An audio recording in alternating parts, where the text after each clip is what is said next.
Bismillahirrahmanirrahim. Bismillahirrahmanirrahim.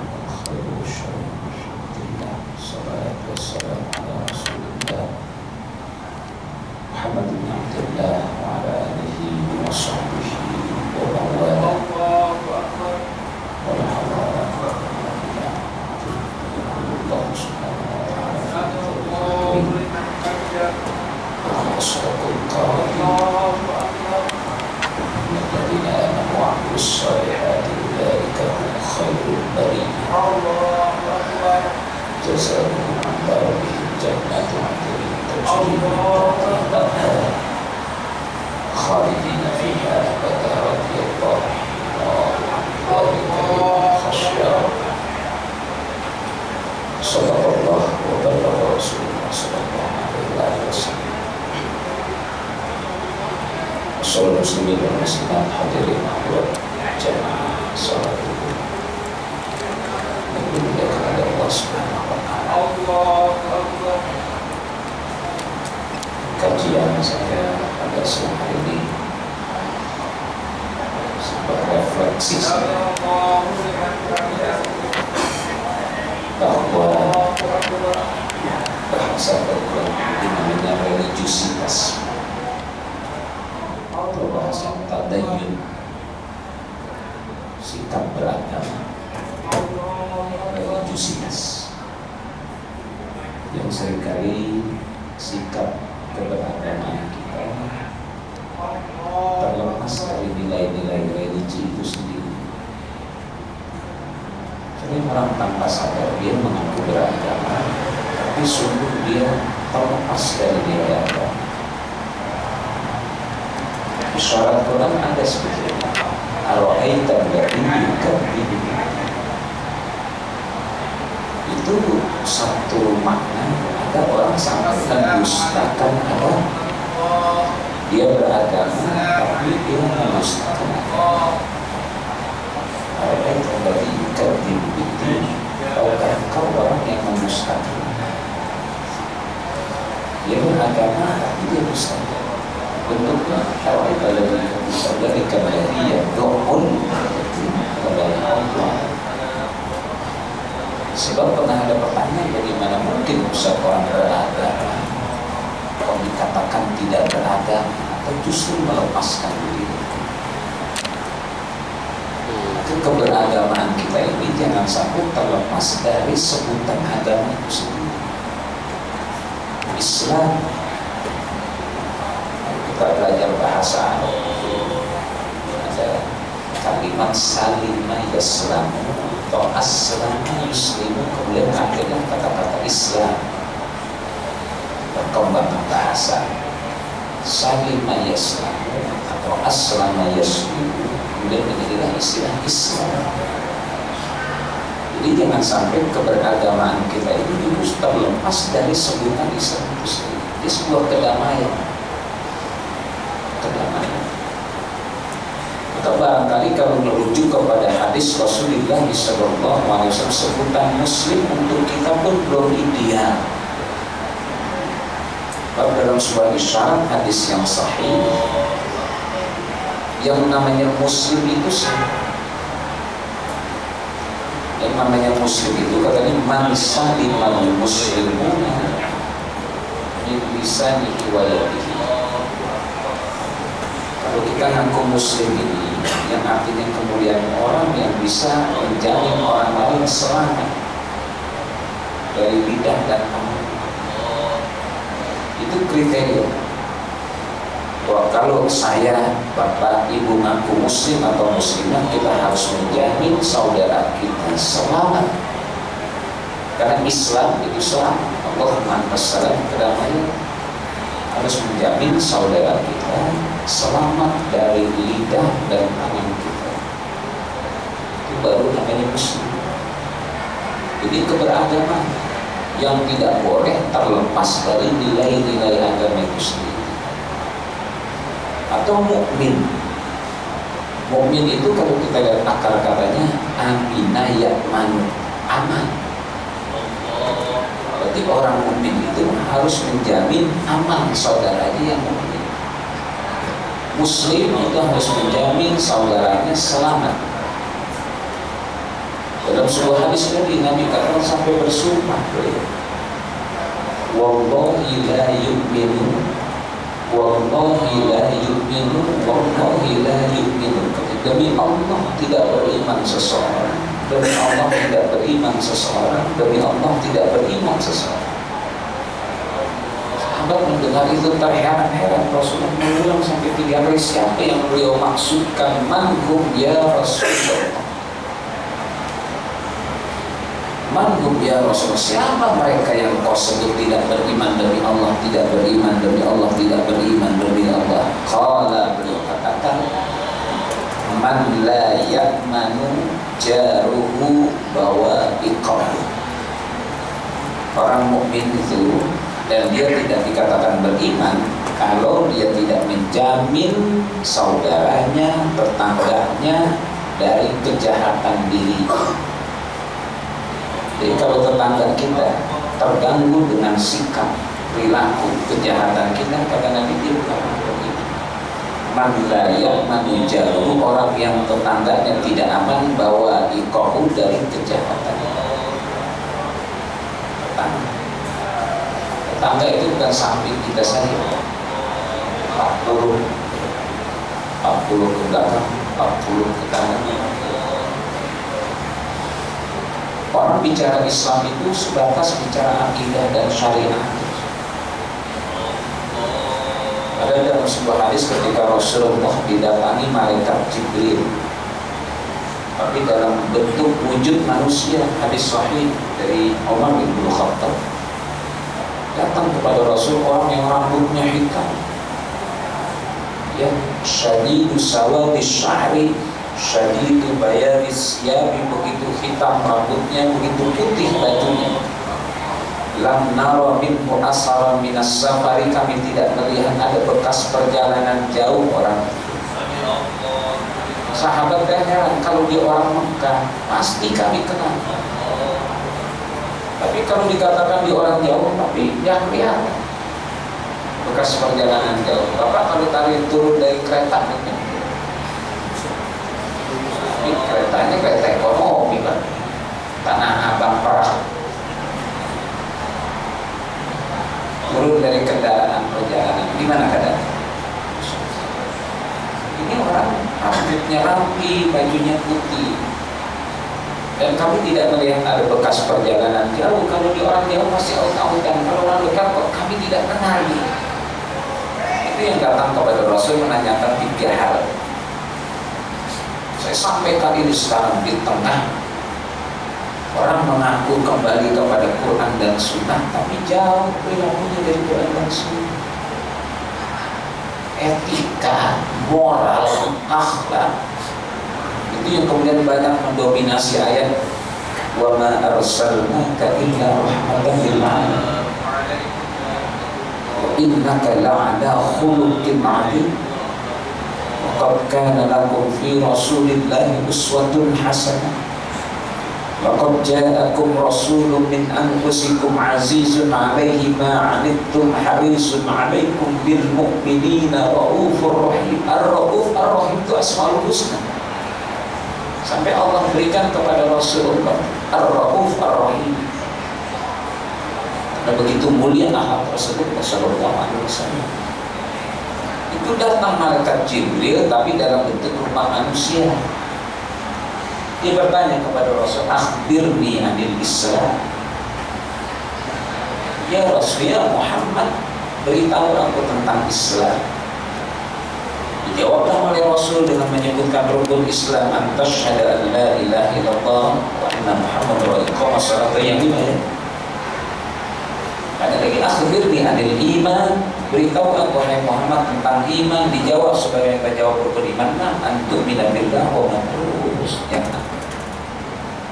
Setiap kali Nabi menjawab, orang itu mensadaqah. Benar engkau hai Muhammad.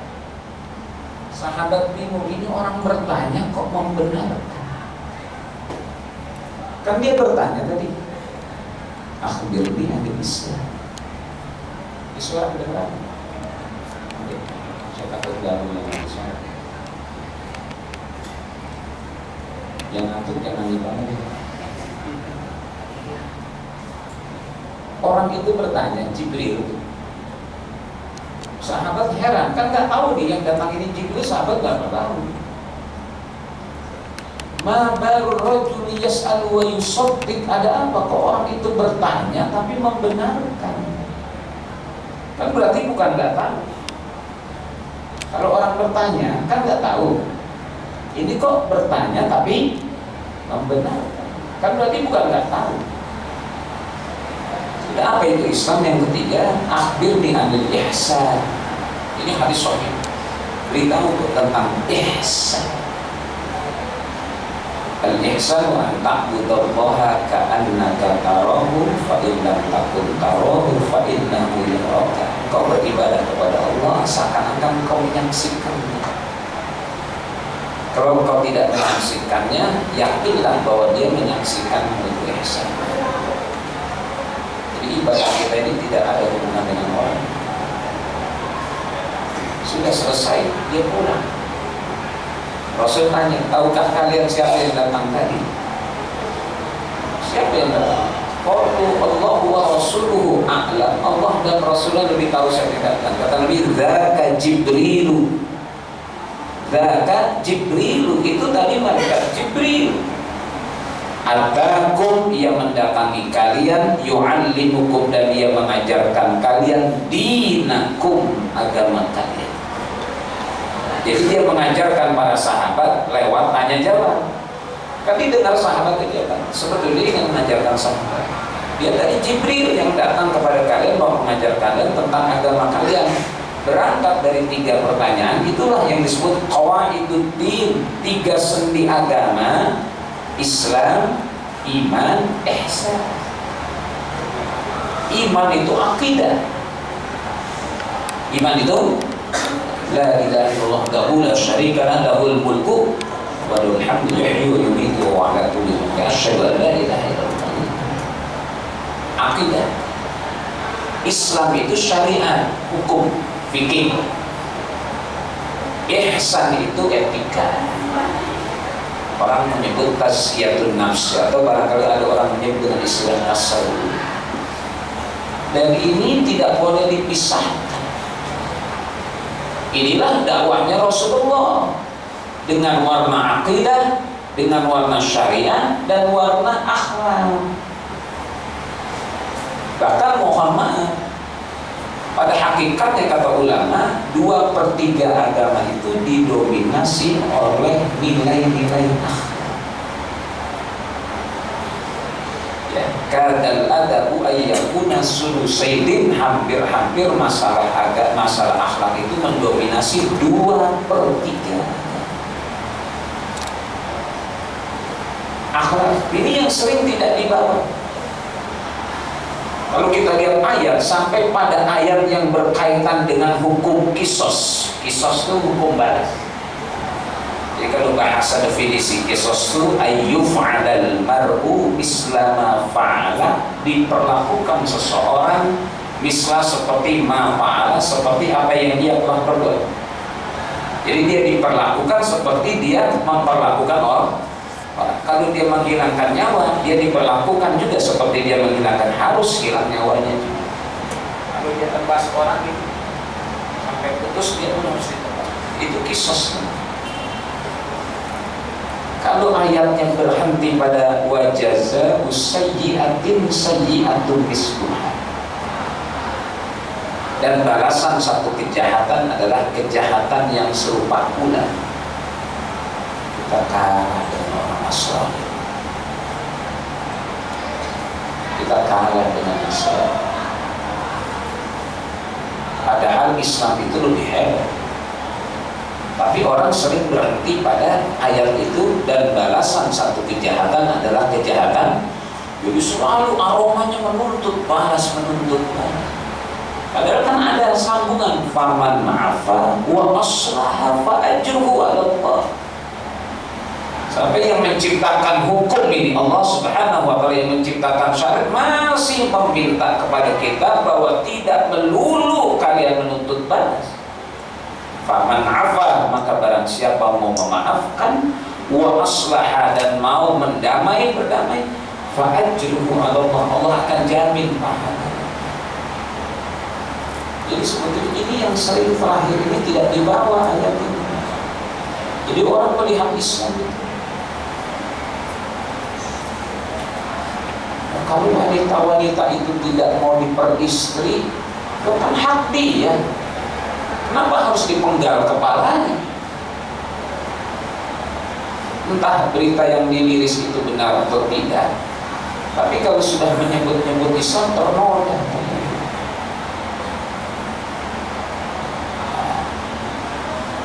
Saya salut oleh orang yang berani mengatakan kembali kepada Quran dan Sunnah. Itu harus, tapi harus punya komitmen, dan dia tidak mencermati betul sebetulnya dia terjebak pada slogannya, sehingga kita mana nilai-nilai Islam dan nilai-nilai Sunnah pada diri Anda. Gak usah bicara yang itu aja. Kalau kita ketemu dengan saudara tidak assalamualaikum, itu tidak Quran dan tidak Sunnah itu. Maka kecenderungannya eksklusif.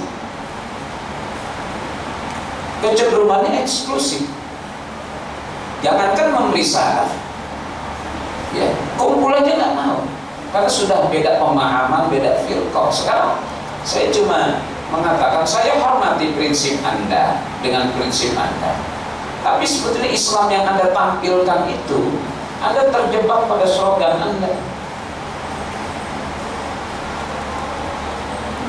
Kalau kita ke Timur Tengah, pengalaman saya, kalau ke Mesir, kalau Libanon, Syria, Yordania, Palestina, itu orang sama semuanya, mana Muslim, mana Ortodok, ya, mana Maronit, mana Kipti, sulit kita beda.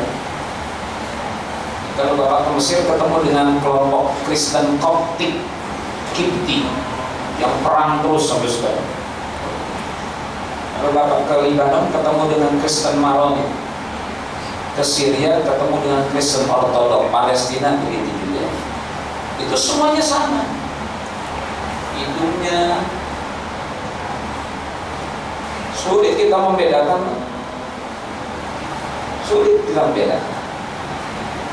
Saya berangkat begini, saya dikritik gini. Saya punya nih Bapak Sunnah nih, ya, yang belum punya cari tukang obat. Iya, Sunnah bagus. Kecuali Bapak keturunan lindung, nggak ada bulunya, jadi susah diobatin apa aja, nggak tumbuh-tumbuh. Saya katakan, saya punya komitmen, saya tidak menentang Sunnah. Cuma kalau mengidentifikasi seorang Muslim itu dengan standar ini, kita agak terjebak nanti di Timur Tengah. Dan agama itu lebih banyak pada action, pada perilaku, sikap, perbuatan. Illal ladzina amanu wa 'amilus shalihat, bukan wa 'alimus shalihat. Yang beriman dan yang beramal soleh, ada action, ada perbuatan,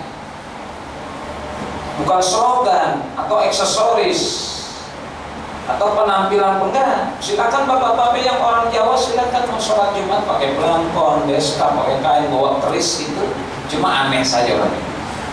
Badai tidak undi panjenengan. Monggo boleh nggak? Jadi nggak mesti gamis, gamis. Betawi, Madura boleh dipakai baju hitam belang-belang merah, itu jangan bawa celurit. Sholat asal satrul aurat, intinya kan satrul aurat, tutup aurat, selesai. Kembali terjebak kita di, kalau dicecer itu semuanya sama, yang kibetinya. Bahkan di Mesir ada kelompok Suryani, dan mereka yang mengatakan kami ini yang namanya Yahudi ini bukan yang Tel Aviv, kami Yahudi. Di Mesir ada kelompok komunitas Suryani, dan mereka kami Yahudi bukan di Tel Aviv. Kalau dijejer semuanya sama. Nah, makanya ukurannya dalam agama menentukan, mengidentifikasi dia Muslim itu pada sikap dan perbuatan. 6, 7 itu dengan berbeda keyakinan, sulit. Coba tebak mana yang muslim, sulit. Salah satunya ada yang bersin. Ada yang bersin. Tahu bersin? Bebangkis hajim. Alhamdulillah Rabbil Alamin. Oh, dari 6 itu kita tahu dia yang muslim. Itu hadis. Fa'idha atisa fahamidallah. Kalau dia bersin, dia bilang alhamdulillah. Orang muslim itu, kita yang mendengar yarhamu. Di sini nih, beragama, religiusitas yang tidak melepaskan diri dari nilai-nilai religi. Saya lebih cenderung begitu. Tadi muslim, kalau kita muslim itu, kita harus menjamin dalam hadis man salimal muslimuna min lisanihi wa yadihi. Kita harus menjamin selamat saudara kita, karena muslim, Islam, selamat, damai. Jamin saudara kita, jangan cacat, kita cacatkan dengan mulut dan tangan kita terus. Mukmin aman, kita harus jamin tetangga kita aman dari kejahatan. Itu kan mengidentifikasinya lewat sikap. Buat apa Anda bicara Quran dan Sunnah tapi perilaku Anda kepada saudaranya tidak Quran dan Sunnah? Orang Ansor dan orang Muhajirin disatukan oleh Rasul dengan bahasa hadis, hakul muslimi ala muslimi sittun. Hak satu muslim atas muslim yang lainnya, kata Nabi, ada 6. Jadi masing-masing bapak kita ini begitu diatur oleh Allah, oleh Rasulullah, bahwa hak kita masing-masing. Pada diri saya ada hak bapak 6, pada diri bapak ada hak saya 6. Masing-masing punya hak. Apa hak yang pertama? Idza laqitahu fasallim alaihi. Kalau kau jumpai saudaramu itu, fasallim alaihi, ucapkan salam, assalamualaikum. Sekarang tidak, karena beda firqah, beda kelompok, beda pengajian, bahkan pengajian eksklusif. Dia tidak mau mendengarkan kalau yang menyajikan bukan ustadznya. Di luar kelompoknya itu semuanya sesat, ini yang benar. Klaim-klaim itu, kita harus mengakui ada 4 mazhab, ya kan? Ada 4 mazhab: Hanafi, Maliki, Syafi'i, Hanbali. Itu kenyataan dalam sejarah, itu percaturan pemikiran, itu interpretasi terhadap teks-teks berabad-abad. Kalau itu sudah lahir kayak begitu, sekarang ini sudah menghormati saya. Menghormati. Kita ini semuanya beragama kita, Pak. Itu interpretasi. Silakan Bapak nggak mau mazhab, silakan. Keluar dari mazhab, memahami langsung dari Quran dan Sunnah, monggo, mangga. Ya berat. Kadang-kadang ikhfa saja nggak tahu ini hukumnya ikhfa itu, mau segala macam. Kadang-kadang bacaannya juga belum baik. Kita ini manut, tapi manut yang mencoba mencari tahu kenapa harus begini.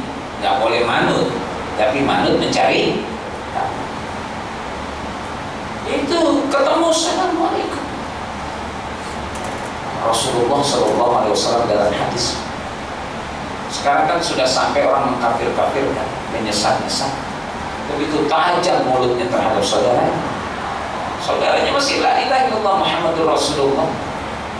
Nabi isyaratkan itu sampai di hadapan para sahabat. Sahabat kan orang-orang yang punya kemampuan memahami agama. Karena apa? Waktu itu masih ada sumber yang bisa ditanya dan wahyu sedang turun. Jadi pemahamannya luar biasa.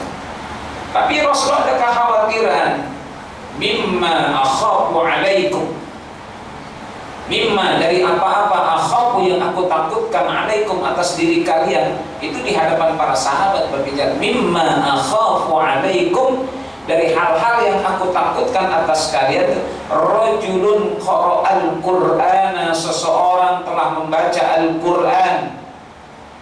Lama kita lihat baca Quran sampai di HP-nya, ya, sampai di HP baca Quran. Hebat kan? Baca Quran, tapi akhlaknya beda Al-Quran. Hati-hati. Justru azabnya lebih pedih baca Quran tapi tidak. Rajulun qara'al Quran, kata Nabi, seseorang telah membaca Al-Quran, wa ru'iyat alaihi bahjatuhu, dan sudah diperlihatkan atas diri orang itu kehebatan Al-Quran, dia baca ayat-ayatnya segala macam. Itu ketemu sama saudaranya. Ada di Madinah Yahudi namanya Abdullah bin Salam. Pernah saya sampaikan barangkali. Saya rewind dan reminding. Abdullah bin Salam itu pantasnya orang mana itu? Orang Kuningan. Namanya Dullah, bapaknya Salam. Ya kan? Abdullah bin Yahudi. Kalahkan Asep Sunaria, Budi Mulyono. Abdullah bin Salam. Abdullah bin Salam. Ini orang yang belum pernah berjumpa dengan Rasulullah, tapi dia sudah dengar nama Muhammad dengan Al-Quran.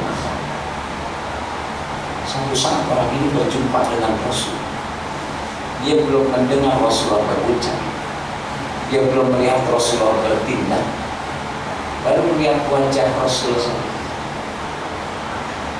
Inna hadzal wajha laisa biwajhin kadzdzab.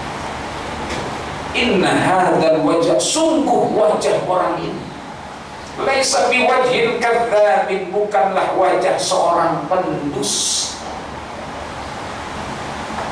Dia katakan Muhammad ini tidak mencerminkan wajahnya wajah seorang pendusta. Asyhadu an la ilaha illallah wa asyhadu annaka Muhammadur Rasulullah. Kembali lagi, di wajah kita pun itu harus mencerminkan Islam. Jadi muka jangan diserem-seremin, Pak.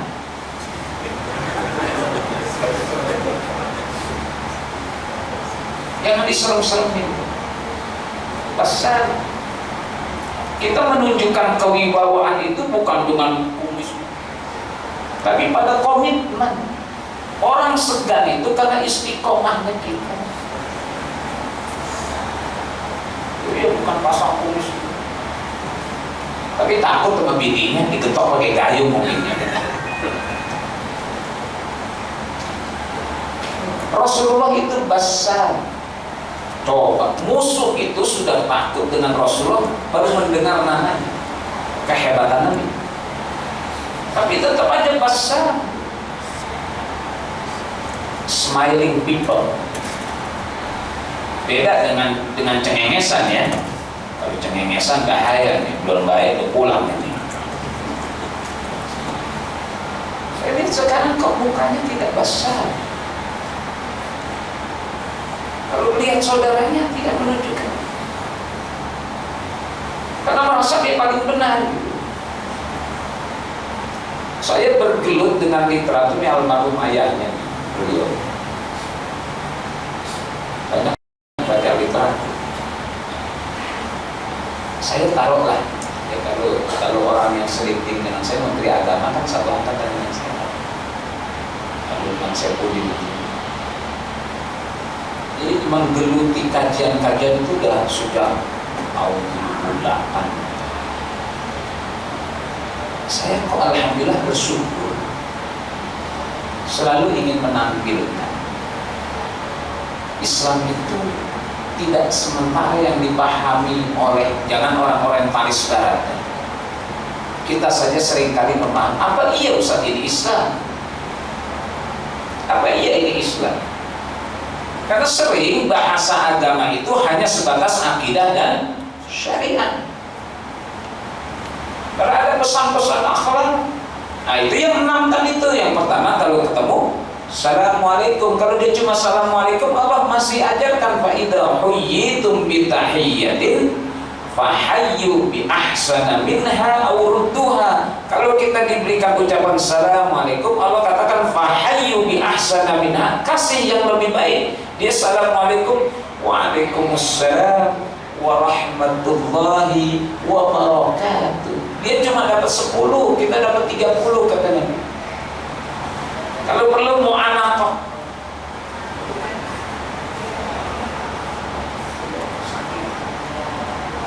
Kalau sekarang kan kayak negeri domba.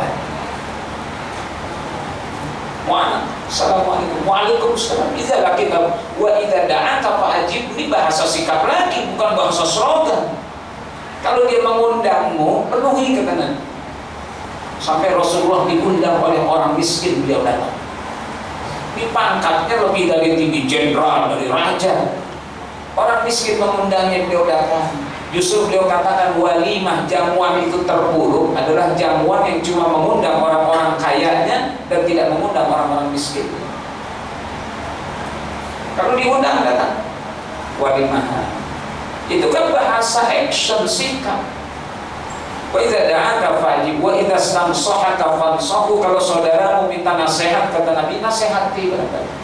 Saya ada problem, ada solusinya. Meskipun sebetulnya solusi ya alladzina amanu sta'inu bis-sabri was-salah innallaha ma'as-sabirin. Tapi kan kita kadang-kadang kita bicara sebagaimana Musa bicara pada Khidir, Rasulullah berbicara pada Jibril. Ya, kata Nabi, "Fa idza sansahaka fansahu." Kalau dia minta nasihat, nasihati. Wa idza sansahaka fa idza Aqisat fahamidallah. Kalau dia bersin, dia ucap alhamdulillah. Wasyamidhu, jawab yarhamukallah. Ada saya angkat cerita lagi. Yahudi itu pura-pura bersin. Dia lihat ada Rasulullah, dia pura-pura bersin. Dia berharap ada doa yarhamukallah. Yahudi memang ada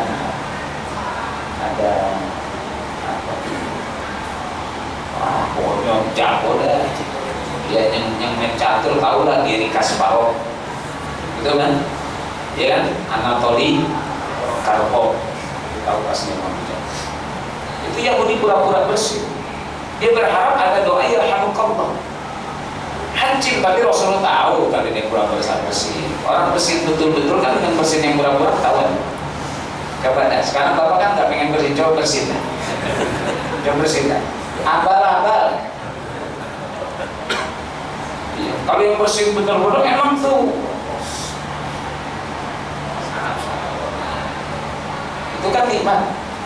Tapi kadang-kadang kalau nggak ketemu sampai mangap-mangap nggak ketemu, ya betul nggak? Betul nggak?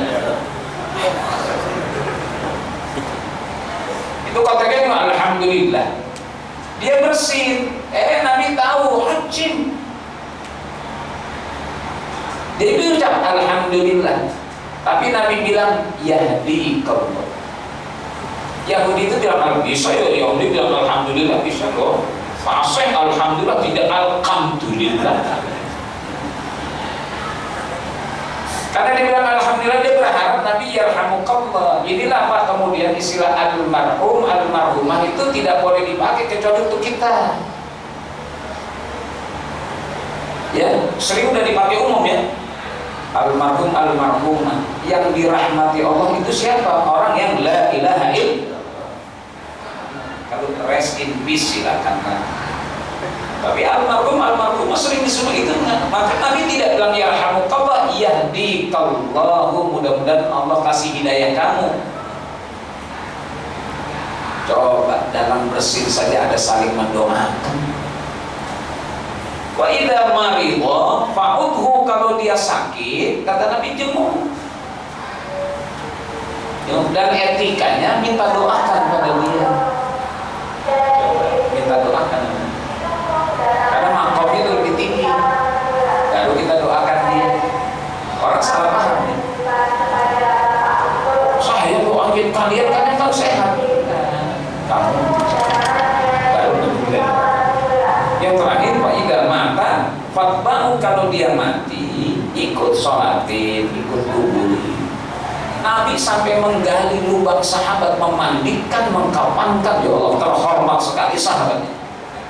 Nabi memandikan, mengkafankan, menyolatkan, sampai menggali, ikut menurunkan jenazah itu saja. Ini semuanya 6 bahasa sikap. Jadi yang perlu dalam beragama itu menunjukkan sikap orang yang beragama. Jangan melepaskan Islam, religiusitas kita, jangan dilepaskan dari nilai-nilai religi itu sendiri. Kesombongan itu bukan akhlak.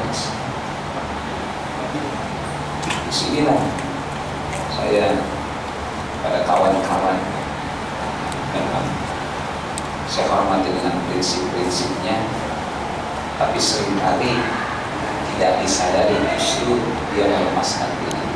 Hadis yang saya kutip terakhir, ada orang baca Quran wa ru'yat alaihi bahjatu, dan diperlihatkan atas dirinya kehebatan rida'ul Islam, bajunya, tapi insalakha minhu, terlepas baju darinya, wa nabadahu wara'a dhahri, dan dia lempar di balik punggungnya, wa sa'a bain ala jarihi bisayfi, dan dia berjalan ala jarihi, atas tetangganya, bisayfi, dengan membawa pedang, wa ramahu bisyirki, dan dia menuduh saudaranya itu syirik.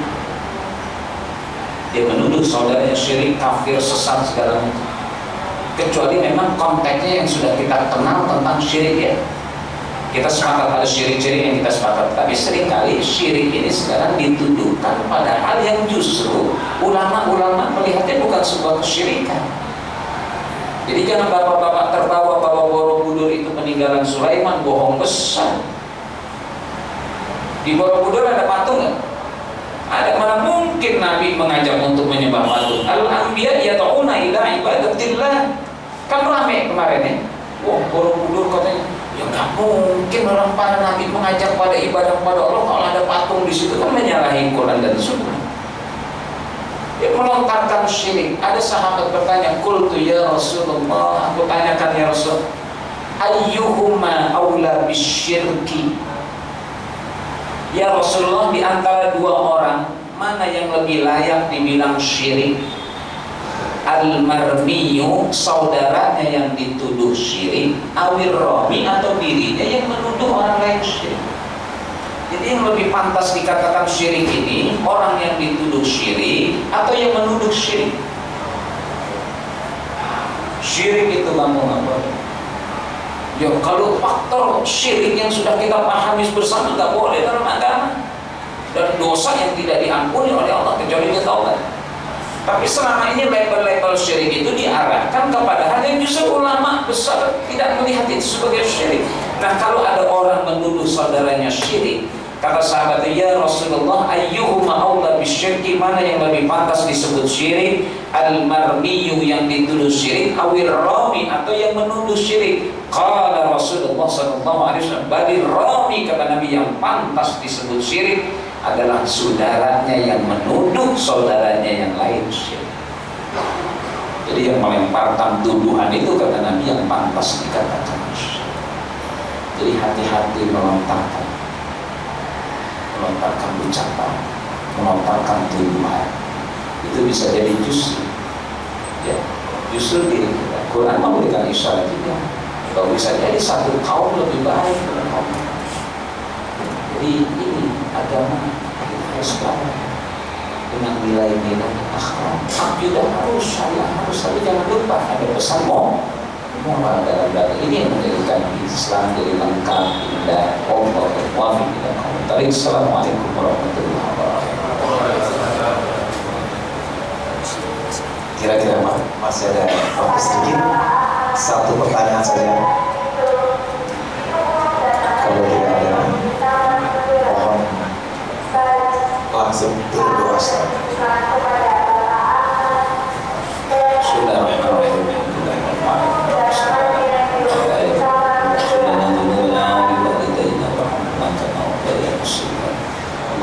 الصراط المستقيم صراط الذين أنعمت عليهم غير المغضوب عليهم ولا الضالين صلى الله على خير سيدنا محمد وعلى آله والحمد لله رب العالمين سبحان ربك رب العزة عما يصفون والسلام على المرسلين والحمد لله رب العالمين.